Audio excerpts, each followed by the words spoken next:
everyone, Dandelion Princess here, and welcome back to another episode of the Keyblade Chronicles. I just felt like I had to talk about Kingdom Hearts Dark Road. So, Kingdom Hearts Dark Road was something that got announced literally the same day Remind came out.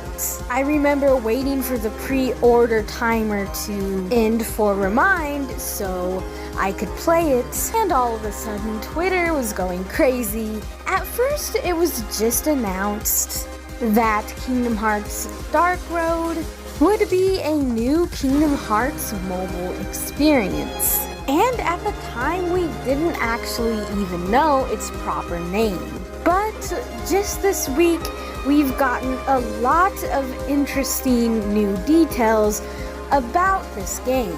Dark Road is going to follow young Xehanort and his slow descent into darkness. Something that I think is a really cool idea, as throughout the Kingdom Hearts series, we've only gotten snippets and little things here and there showing Xehanort in his younger days.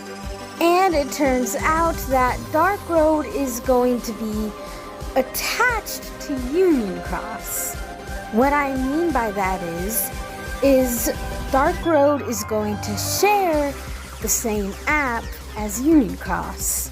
Though you won't have to play Union Cross or jump into the story of Union Cross to play Dark Road. Basically, it's gonna be like the classic Kingdom mini games that got put on Union Cross for the event that was going on to get the Starlight Keyblade early in Kingdom Hearts 3.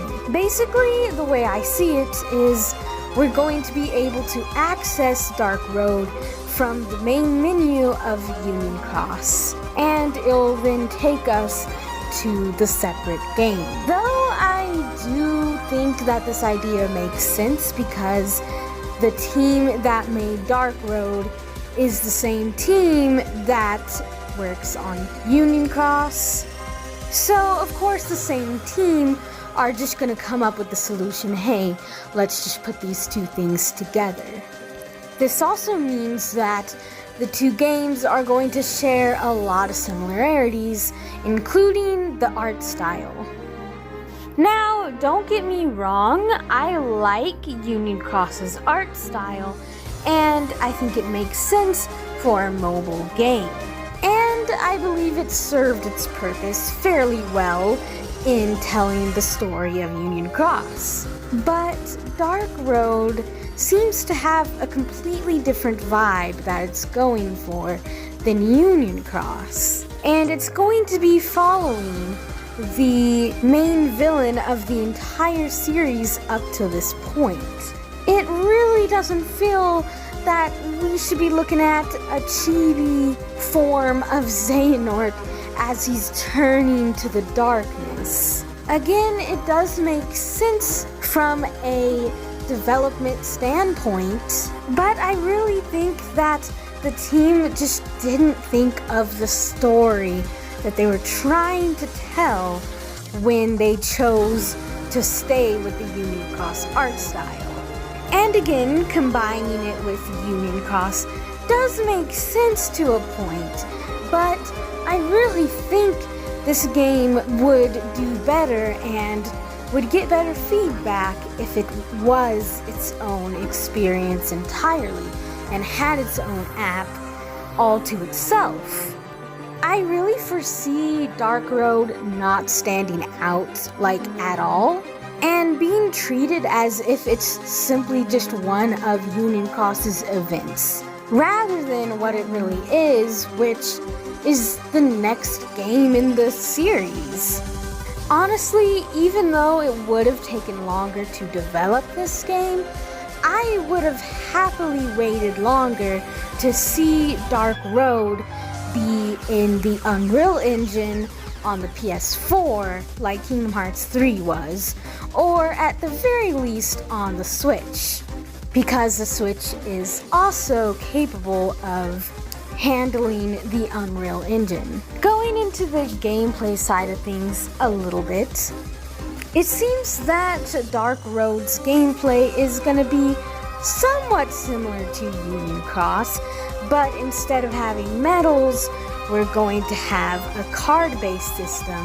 Now, there is a good chance that this could be a lot more fun than Union Cross, and it can be a better playable experience with the team learning from their mistakes with Union Cross and fixing some of them and improving on them in Dark Road. But I'm still not fully certain how this card system is going to work, and the verdict is still out on if it will actually be better than Union Cross's gameplay.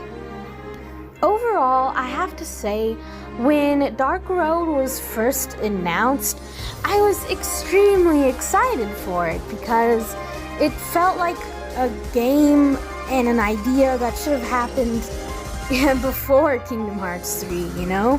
Considering that we know what happens to Xehanort, it's like, why now do we need to know about his past and his backstory when we already know how his story ends? But nonetheless, I was excited for it.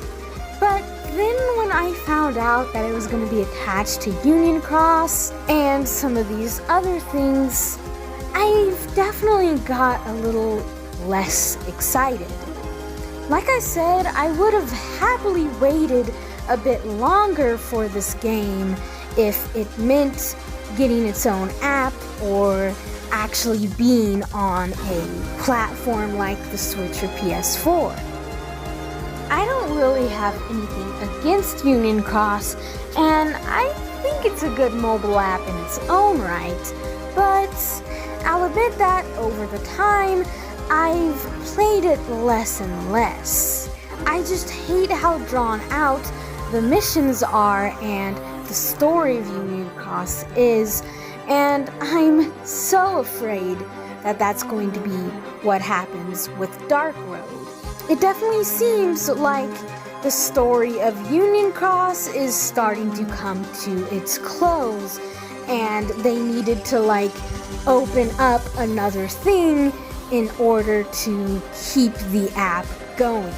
And if that's the case of really what is behind Dark Road, that will just be extremely disappointing. Now, in all fairness, at the end of the day, once these stories are concluded, the app will go down. And the most likely situation will be that they will be converted over to something like the Switch, where you can have the full story and the full experience of both Union Cross and Dark Road. But as a Kingdom Hearts fan, I can't really imagine waiting that long to have to experience these stories in their entirety. I mean, Union Cross has been around at this point for years now, and I just really can't imagine trying to wait for that story to finish and not going through it. I know most fans nowadays, including myself, pretty much just rely on YouTube for the story updates, rather than going through all the missions themselves and trying to stay caught up. The thing that's unfortunate with this situation is Union Cross's story is really interesting. And I think if it were in the right environment, such as the PS4, and had normal Kingdom Hearts gameplay, it would be so much more well received, and for some fans, it could even be the favorite game of the series. Depending on how it ends, considering I'm still not sure how much of Union Cross is left. The same can be said for Dark Road. If it were in the right environment, I think it would be a really great story. But the fact that it's being put into this setting, I think that it's definitely going to get eclipsed by Union Cross. Now, I'm hoping to be pleasantly surprised by Dark Road, and I really do hope that the team has learned from their mistakes with Union Cross and will do much better with Dark Road with the pacing of the story. And I am excited to see what kind of revelations Dark Road has to offer.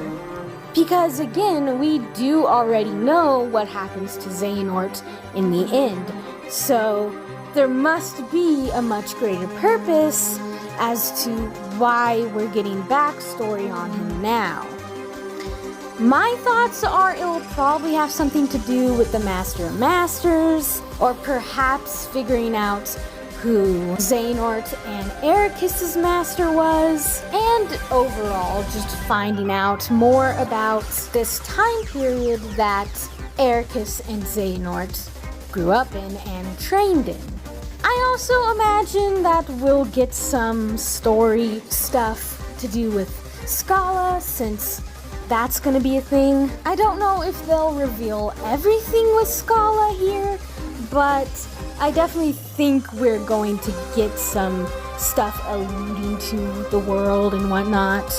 I doubt we'll see the foretellers or anything like that, but maybe we'll get some more information on them. I mean, this is the time when Xehanort and Eraqus are training and learning and stuff, so maybe they'll, during their training or as they're reading, they can find a book or something that talks about them, or their master tells them a bit. I mean, they definitely know about the Keyblade War from their master, so other than that kind of stuff, I'm not sure what to expect from this game. I'm just hoping that it does surprise me and has some interesting things to offer.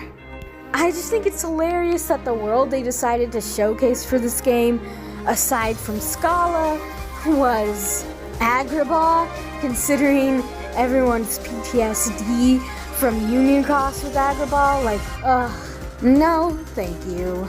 I'm really surprised that they're making that one return, and it does beg the question, how many worlds are there going to be? Like, how long is the story of Dark Road going to go, and what kind of worlds are we going to see? Is it going to just be worlds from Union Cross because they can reuse the assets, or are there going to be other new worlds besides Scala? What do you guys think? Are you excited for Kingdom Hearts Dark Road, or do you think that Square really should have held off and put this game on some sort of a console? In any case, this is the route that Square Enix have decided to take, and I think the best thing right now is to just be hopefully optimistic of what this could offer. Thank you guys for watching, and see you guys next time.